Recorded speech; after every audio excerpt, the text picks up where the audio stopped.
अस्सलाम वालेकुम, मैं हूं मोहम्मद फारूकी AHL के वीकली रिव्यू के साथ और मेरे साथ हैं Ali Najeeb, deputy head of trading. अस्सलाम वालेकुम। वालेकुम सलाम, कैसे हैं फारूक? अच्छा, इस हफ्ते की मार्केट की परफॉर्मेंस कैसी रही?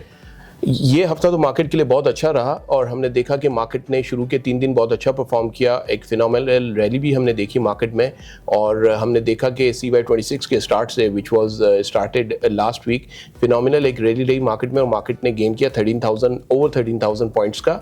लेकिन हमने देखा कि थर्सडे को एक मार्केट ने करेक्शन ली एंड फ्राइडे को भी मार्केट ने AM सेशन में तो काफ़ी मार्केट पॉजिटिव रही, लेकिन PM सेशन में we market witness profit taking और मार्केट ने एक नेगेटिव नोट पे क्लोज किया।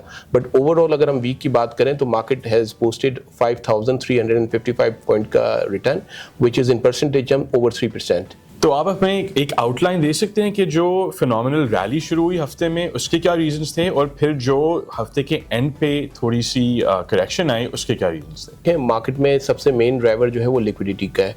Mutual fund are consistently buyers in the market because हमने देखा था कि in the last 2 months of CY25, I am talking about November and December, there were selling and quite massive selling from insurance sector. उसकी वजह से market ने इतनी अच्छी परफॉर्मेंस नहीं दी थी स्पेसिफिकली इन नवंबर एंड दिसंबर। लेकिन जैसे ही CY26 शुरू हुआ, ऑब्वियसली फ्रेश एलोकेशंस आती हैं from banking sector, from insurance sector and mutual fund also put fuel in the fire and इन्होंने जो है काफ़ी अच्छी बाइंग की बिकॉज इनके पास लिक्विडिटी बहुत ज़्यादा थी और उसकी सबसे बड़ी रीज़न थी स्टेट बैंक का surprise cut which was against the street expectation. Because last time जब मॉनेटरी पॉलिसी हो रही थी तो सर्वेस के जितने भी आउटकम्स थे उसमें majority of the street was expecting status quo. However State Bank give a positive surprise to the market and announce 50 basis point cut. तो उसकी वजह से म्यूचुअल फंड, फिक्स्ड इनकम, खास तौर पे जो फिक्स्ड इनकम के जो AUMs हैं वो उनमें काफ़ी ज़्यादा कन्वर्जन रिकॉर्ड हुआ है और उसके साथ फ्रेश बाइंग भी आई है।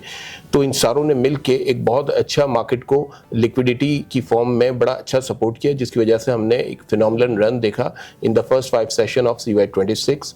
और फिर उसके बाद ऑब्वियसली जब इतनी अच्छी आप रैली करते हो तो वन माइट एक्सपेक्ट करेक्शन और वी कैन से ब्रीदर। तो उसकी वजह से मार्केट में एक ब्रीदर आया और मार्केट ने थर्सडे को 187,000 का हाई मारा था। आई थिंक 187,000 समवेयर 900 के लेवल का। एंड देन मार्केट में एक थोड़ी सी प्रॉफिट टेकिंग आई जिसकी वजह से मार्केट ने नेगेटिव नोट पे थर्सडे को क्लोज किया। और फ्राइडे का फर्स्ट सेशन जिसको हम एम सेशन कहते हैं उसमें मार्केट ने अच्छी परफॉर्मेंस दी, लेकिन सेकंड सेशन में वीकली जो ट्रेडर्स होते हैं उन्होंने अपनी पोजीशन क्लियर की और उनको जो है दूसरे लोगों ने भी ज्वाइन किया जिन्होंने प्रॉफिट टेकिंग की। और इसकी वजह से मार्केट में फ्राइडे को हमने सेकंड हाफ में PM सेशन में एक सेलिंग प्रेशर देखा और जिसकी वजह से मार्केट ने फ्राइडे को भी नेगेटिव नोट पे क्लोज किया। तो इस हफ्ते की जो रैली थी वो ज़्यादातर किसने ड्राइव की? तो अभी तक mutual fund led the show with over 95-96 million dollar की बाइंग की है, फॉलोड बाय कंपनीज ने अराउंड 17.5 मिलियन डॉलर की बाइंग की है। तो उन्होंने रैली को ड्राइव किया है। ऑन द फ्लिप साइड अगर हम बात करें कि हु वाज मेजर सेलर, तो उसमें आपका insurance sector was major seller, followed by individuals, they were major seller. और इस हफ्ते जो T-bill ऑक्शन हुआ है उस पर आप क्या कमेंट्स देंगे? देखें, इस हफ्ते जो T-bill ऑक्शन हुआ है उसमें यील्ड्स जो है वो डिक्लाइन हुई हैं। दैट वाज एक्सपेक्टेड बिकॉज हमने देखा था कि लास्ट मॉनेटरी पॉलिसी में जब स्टेट बैंक ने एक सरप्राइज कट दिया था उस वक्त majority of the street expectation was कि भाई मॉनेटरी ईजिंग जो है वो कंक्लूड हो चुकी है।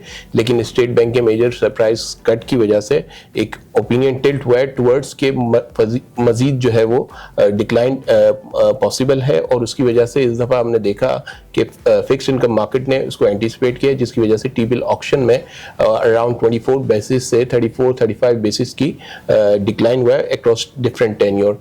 तो वो एक्चुअली इंडिकेट करता है कि जो नेक्स्ट मॉनेटरी पॉलिसी है which is scheduled on 26 January, तो उसमें we might see another cut of 25 to 50 basis point because पिछली दफ़ा तो जो व्यू था वो क्वाइट श्योर था कि लोग ज़्यादातर 90-95% स्टेटस को एंटिसिपेट कर रहे थे। बट इस दफ़ा आई थिंक MPC में अगर हम सर्वे देखें जो अभी शुरू हुए हैं उसमें स्कैटर्ड व्यू आ रहा है with 50% favoring status quo and 40% favoring 25 basis point to 50 basis और point अगर cut. इतना कट भी होता है तो जो कन्वर्जन हो रही है फिक्स इनकम से इक्विटीज की तरफ वो तो और फर्दर मजीद बढ़ सकती है। जी, वो आप और ज़्यादा एग्रेसिव हो जाएंगी और उसकी वजह से आप मजीद जो है वो स्टॉक मार्केट में रैली देख सकते हैं।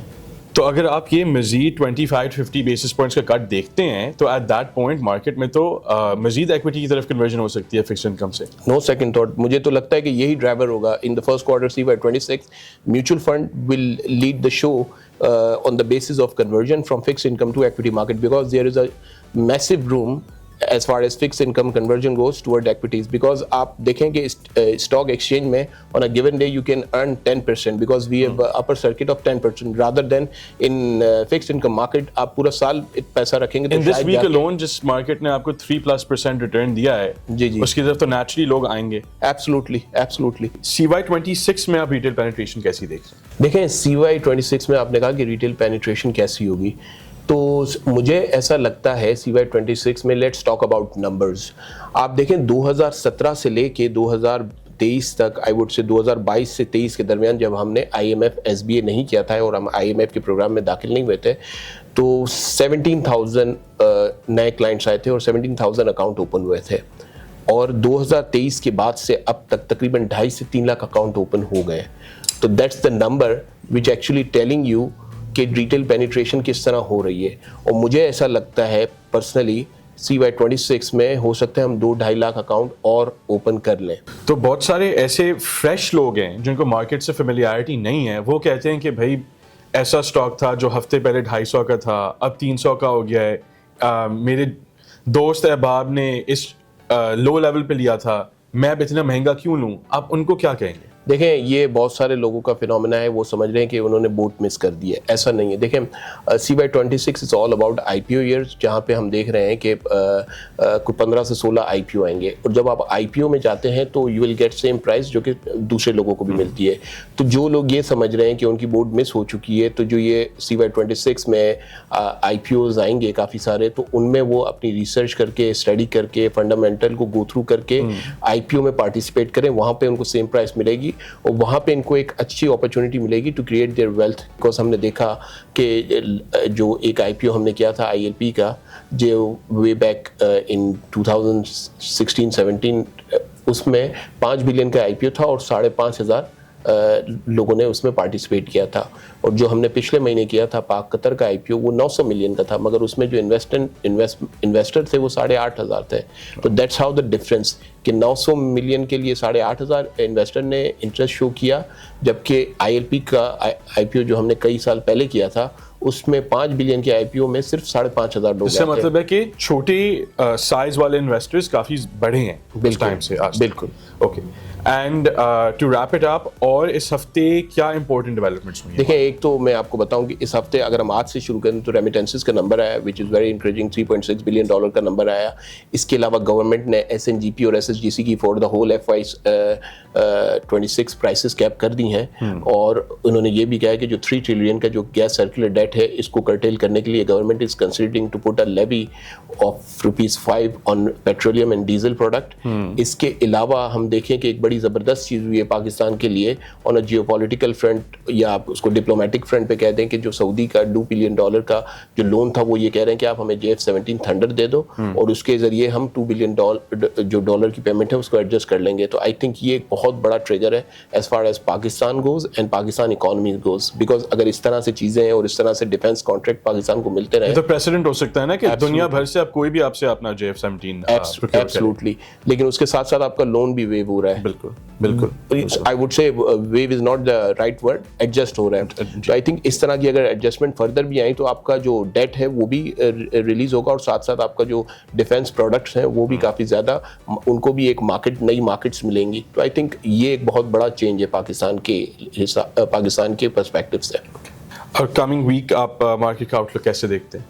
मार्केट ने जैसे मैंने पहले आपसे कहा कि मार्केट ने काफ़ी अच्छी रैली की है तो कमिंग वीक में हम ये देख सकते हैं कि मार्केट कंसोलिडेट करे और अगर मार्केट में हो सकता है थोड़ा ब्रीदर भी ले मार्केट, लेकिन इस वक्त हमने देखा है कि मार्केट अगर थोड़ा ब्रीदर लेती है तो 182,000 का लेवल है, वहाँ पे मार्केट अपना एक सपोर्ट ले लेगी।